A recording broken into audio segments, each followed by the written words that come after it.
जय हिंद दोस्तों, ये क्लास आपकी ईवीएस की क्लास होने वाली है और ये क्लास 30 जनवरी 2023 में जो सीटेट द्वारा पूछे गए ईवीएस के पोर्शन थे उसको हम कवर कर रहे हैं और 11वें क्वेश्चन से लेकर 20वें क्वेश्चन तक इस क्लास में हम इस क्वेश्चंस को देखेंगे। तो चलिए क्लास की शुरुआत करते हैं बिना टाइम वेस्ट किए और कोई भी क्लास को स्किप ना करें क्योंकि सारे क्वेश्चन जो है इंपॉर्टेंट हैं। तो मैं आपसे रिक्वेस्ट कर रहा हूँ कि आप कोई भी क्लास जो है स्किप ना करें, सारी क्लास जो है कंटिन्यू आप बस देख लें, आपके ज़्यादा से ज़्यादा क्वेश्चन जो यहाँ से तैयार हो जाएंगे। तो पहला क्वेश्चन है 11वें क्वेश्चन के रूप में, ध्यान से देखिए क्वेश्चन को। चार चिनारी एक बहुत प्रसिद्ध पर्यटक स्थल है, यह 44 तरफ से पर्वतों से घिरा है तथा जिस शहर में स्थित है उसका नाम है। ध्यान देखिए, हैदराबाद, लखनऊ, मैसूर और श्रीनगर। तो बच्चा आँख मूंद के इसमें सही कर सकता है श्रीनगर, बहुत ज़्यादा सोचने की जरूरत नहीं है। चार चिनारी मतलब श्रीनगर। जो भी लोग नए हों या पहली बार आए हों चैनल पे, वो चैनल को जरूर सब्सक्राइब करें और साथ ही बेल आइकन प्रेस करें और क्लास अच्छा लगे तो क्लास को लाइक करना बिल्कुल मत भूलिएगा। 12वां क्वेश्चन है कि निम्नलिखित में से उस जानवर को चुनिए। उस जानवर, देखिए थोड़ा सा यहाँ से कन्फ्यूजन है जिसको मैं दूर कर रहा हूँ। इसमें दिया है कि निम्नलिखित उस जानवर को चुनिए सुनने की संवेदन शक्ति, याद होगा जो सुनने की संवेदन शक्ति इतनी तीक्ष्ण है कि वह पत्तों के हिलने और घास पर किसी जानवर के चलने में अंतर कर सकता है। तो फर्स्ट स्लॉथ, बी डॉग, सी टाइगर और डी हॉर्स यानी घोड़ा। तो इसमें क्या हो जाएगा, जो आपका सी है बाघ जो है बहुत ही संवेदन शक्ति होती है इनके अंदर, बहुत ही तगड़ी होती है यानी कि तीक्ष्ण होती है। तो बाघ जो है इस तरह राइट ऑप्शन हो जाएगा। बात करेंगे 13वें क्वेश्चन की। 13वां क्वेश्चन निम्नलिखित में से कौन सा युग्म सही है। ध्यान देखिए, वीट टैप रूट यानी कि गेहूँ मूसला जड़, बी है मक्का मूसला जड़, ये जड़ हो जाएगा, सी है गाजर मूसला जड़ और डी है बांस मूसला जड़। तो कौन सा ये जो युग्म है वो सही है। तो ध्यान से देखिए किसको, सी को। मूसला जड़ से क्या होता है, गाजर ही होता है, बाकी इन सारे ऑप्शन में। अभी क्या है कि इनमें जो बीज से होते हैं कुछ, ठीक है, कुछ तने से होते हैं, कुछ ये भी बीज से होते हैं। तो इस तरह जो ऑप्शन है इनमें ये भिन्नता है जो सी ऑप्शन से अलग है। बात करेंगे 14वें क्वेश्चन की। देखिए 14वां क्वेश्चन मैंने इंग्लिश और पोर्शन कट कर दिया है क्योंकि वो थोड़ा सा बड़ा हो जा रहा था पेज, इसलिए मैंने इसको कट कर दिया। क्वेश्चन मैं पढ़ रहा हूँ, रेगिस्तानी ओक नामक वृक्ष के विषय में नीचे दिए गए कथनों पर विचार कीजिए। फर्स्ट है, यह वृक्ष अबू धाबी के रेगिस्तानों में पाया जाता है। और बी है, इस वृक्ष की ऊंचाई प्रारंभिक विद्यालयों के कमरों की ऊंचाई अर्थात लगभग 4 मीटर होती है। सी है, इस वृक्ष की जड़ें उस गहराई तक ज़मीन में होती हैं जब तक कि भीम जलस्तर तक न पहुंच जाए। और डी है, इसकी जड़ों की लंबाई लगभग ऐसे ही 50 वृक्ष एक के बाद दूसरे को एक सिरे से एक लाइन में दूसरे सिरे तक ज़मीन पर लेटा देने के बराबर होती हैं। और ई है, इस वृक्ष पर पत्तियाँ बहुत कम होती हैं। तो समझने वाली बात है कि इन चारों जो कथन दिए गए हैं, इन चारों कथन को सीरियल वाइज में करना है। तो कौन से कथन सही होंगे और कौन से गलत होंगे वो हमें देखने हैं। तो देखिए इसमें 14वें क्वेश्चन में जो आपका ऑप्शन सही हो जाएगा वो हो जाएगा आपका सी। क्या हो जाएगा, सी। और सी में दिया क्या है इसको देखते हैं, B C and D, E, B C और ई, यहाँ पे बी हो गया। थोड़ी सी एडिटिंग में कन्फ्यूजन है तो उसको मैं दूर कर देता हूँ आपको इंग्लिश और हिंदी में समझा के। बी सी और ई यानी कि ध्यान से देखिए, ये बी हो गया आपका, ये सी हो गया आपका और ये ई हो गया। इस तरह 14वें क्वेश्चन का ऑप्शन सी हो जाएगा। बात करेंगे 15वें क्वेश्चन की। निम्नलिखित में से किस राज्य संघ शासित क्षेत्र के लोग सरसों के तेल में बनी पकी मछली खाना पसंद करते हैं। तो फर्स्ट है कश्मीर, बी है गोवा, सी है लक्षद्वीप और डी है पुदुचेरी। तो इसका जो सबसे सही और सटीक ऑप्शन जो जाएगा वो जाएगा कश्मीर। क्या जाएगा, कश्मीर। इसमें क्या होता है कि लोग बनी सरसों के तेल में जो है पकी हुई मछली पसंद करते हैं खाना। बात करेंगे 16वें क्वेश्चन की। 16वां क्वेश्चन क्या है कि उपाख्यानामूलक अभिलेख प्रयुक्त होते हैं। फर्स्ट है, बच्चों की रुचियों और संबंधों के क्षेत्र की पहचान करने में। बी है, बच्चों के विषय में निर्णय लेने में। और सी है, समस्याओं की स्थितियों में बच्चे को समाधान प्रदान करने में।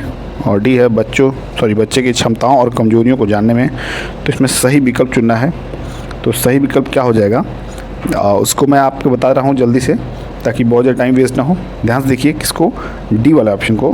अगर डी वाला ऑप्शन देखेंगे तो ए और डी यानी कि ए और डी आपका ऑप्शन सही है, यानी कि ए ये हो गया और डी आपका ये किस में हो गया, बच्चों की रुचियों और संबंधों के क्षेत्र की पहचान करने में और बच्चे की क्षमताओं और कमजोरियों को जानने में।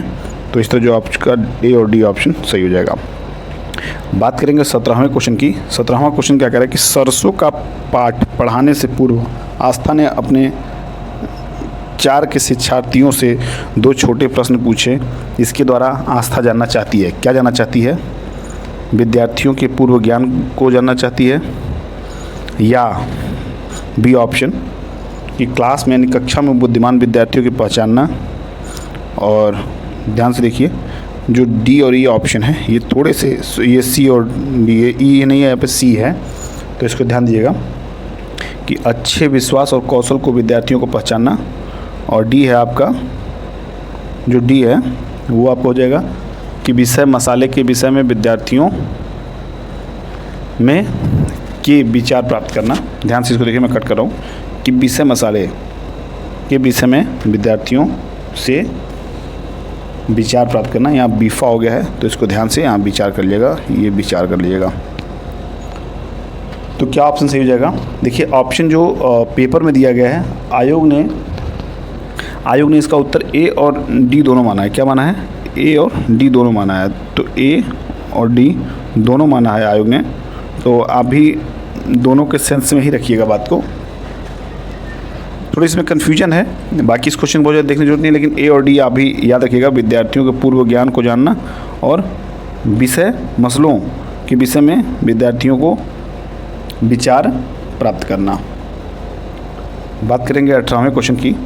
दिया 18वें क्वेश्चन की, माधवी अपनी कक्षा को क्षेत्र भ्रमण पर ले गई। बात आने के पश्चात, यानी कि बाद आने के पश्चात उन्होंने अपने विद्यार्थियों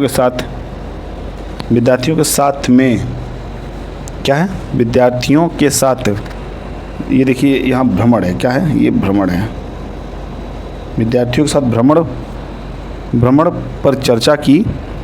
इसे जिस रूप में व्यक्त किया जा सकता है वह है, अब क्या है, जैसे माधवी अपनी कक्षा को क्षेत्र भ्रमण पर ले गई और आने के पश्चात उसने अपने विद्यार्थियों के साथ जो क्षेत्र भ्रमण किया उस पर चर्चा की, तो इसे किस रूप में व्यक्त किया जा सकता है, यानी कि अधिगम का आकलन, या अधिगम के लिए आकलन, या आकलन अधिगम के रूप में, या अधिगम के दौरान। तो इसका सबसे सटीक ऑप्शन जो जाएगा वो हो जाएगा हमारा बी वाला ऑप्शन। क्या हो जाएगा, अधिगम के लिए आकलन। बात करेंगे हम 19वें क्वेश्चन की। 19वां क्वेश्चन हमारा है, प्रभावी शिक्षण अधिगम केवल तभी संभव होगा जब, ये ऑप्शन है आपका, शिक्षक अपनी पाठ्य योजना को पूर्ण करने के लिए कार्य करे, और बी है शिक्षक विद्यालय आदेश का पालन करने के लिए कार्य करे, सी है शिक्षक अपने सहयोगियों के निर्देश पर क्रियाकलाप आधारित अधिगम के लिए पाठ्य योजना को संपादित करे, और डी है शिक्षक के द्वारा आयोजित क्रियाकलापों से बच्चों को ज्ञान का निर्माण करने और संप्रदायों को समझने में सहायता मिले। तो इस तरह जो आपके ऑप्शन हैं वो देखते हैं कौन सही हो जाएंगे। अभी भी जो बोर्ड तरफ से माना गया था वो बोर्ड डी ऑप्शन को सही मानिए। इसमें ध्यान से देखिए, डी वाला ऑप्शन को दिया है कि शिक्षक के द्वारा आयोजित क्रियाकलापों से बच्चों को ज्ञान का निर्माण करने और संप्रदायों को समझने में सहायता मिले। इस तरह डी ऑप्शन सही हो जाएगा। बात करेंगे 20वें क्वेश्चन की। इस क्लास का आखिरी क्वेश्चन है, तो देखते हैं इस क्वेश्चन को। समूह कार्य द्वारा ईवीएस पढ़ने के अधिगम में व्यस्त बच्चों के सामाजिक व्यक्तिगत गुणों का आकलन करने के लिए सर्वाधिक उपयुक्त उपकरण होगा। फर्स्ट है नियत कार्य, दूसरा है पेपर पेंसिल परीक्षण, तीसरा है श्रेणी मापनी, और चौथा है मौखिक प्रश्न। तो जो सी वाला ऑप्शन है इसको देखिए ध्यान से, श्रेणी मापनी यानी कि रेटिंग स्केल, एकदम परफेक्ट और बेस्ट ऑप्शन है इसका सी वाला ऑप्शन। तो इस तो जो क्लास है यहाँ समाप्त होती है। बहुत ज़्यादा मैं क्लास बड़ा नहीं करना चाहता हूँ, और मैं फिर आपसे यही कहूँगा कि आप अपने जो तैयारी को थोड़ा बूस्ट करिए, थोड़ा इन्हेंस करिए, थोड़ा टाइम दीजिए, थोड़ा 1-2 घंटे और इजाफा करिए उसमें, क्योंकि बहुत ज़्यादा समय बचा है नहीं, लगभग 2 महीने के आसपास आपके पास है, 2 महीने से थोड़ा ज़्यादा है। तो प्रयास करिए कि इस बार जो सीटेट आपका क्लियर हो जाए, बार बार ना देना पड़े। मेरी तरफ से ऑल द बेस्ट। मिलते हैं अगले क्लास में, तब तक के लिए बाय बाय, टेक केयर।